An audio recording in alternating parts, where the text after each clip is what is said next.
പാലക്കാട് കോട്ടോപ്പാടത്തെ ലീഗിനുള്ളിലെ ആഭ്യന്തര തർക്കം യു.ഡി.എഫിന് പ്രതിസന്ധി സൃഷ്ടിക്കുന്നു. നിലവിലെ കോട്ടോപ്പാടം പഞ്ചായത്ത് പ്രസിഡന്റും സ്റ്റാൻഡിംഗ് കമ്മിറ്റി ചെയർമാനുമടക്കം 14 ലീഗ് വിമതരാണ് യു.ഡി.എഫിനെതിരെ സജീവ പ്രചരണവുമായി രംഗത്തുള്ളത്.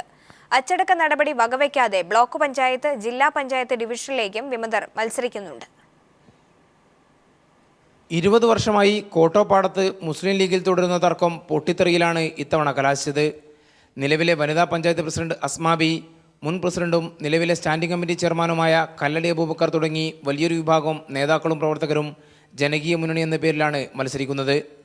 ലീഗ് ശക്തി കേന്ദ്രമായ പഞ്ചായത്തിൽ 14 സീറ്റിൽ മത്സരിക്കുന്ന വിമതർ യു.ഡി.എഫിന് വലിയ വെല്ലുവിളി ഉയർത്തുന്നുണ്ട്.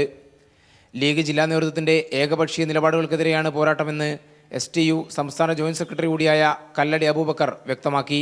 പക്ഷെ പാർട്ടിയിലെ ചില പ്രാദേശിക നേതാക്കളുടെയും ജില്ലാ ഭരണകൂടത്തിലെ ചില ആളുകളുടെയൊക്കെ പ്രവൃത്തി കൊണ്ട് ഞങ്ങളിങ്ങനെ മാറി ചിന്തിക്കേണ്ടി വന്നു. ഇപ്പോഴുള്ള ഞങ്ങളുടെ ട്രെൻഡിനനുസരിച്ച് 9 സീറ്റ് ഞങ്ങൾക്ക് പിടിച്ചെടുക്കാൻ കഴിയും. എന്നാൽ പ്രവർത്തകർ തങ്ങൾക്കൊപ്പമാണെന്നും UDF നില മെച്ചപ്പെടുത്തി അധികാരത്തിൽ തുടരുമെന്നും ലീഗ് പഞ്ചായത്ത് ജനറൽ സെക്രട്ടറിയായ പാറശ്ശേരി ഹസൻ പറഞ്ഞു.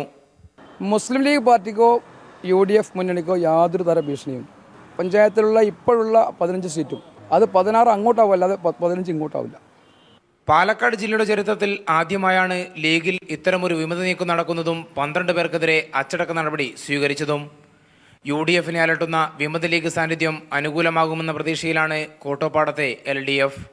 News bureau, Palakkad.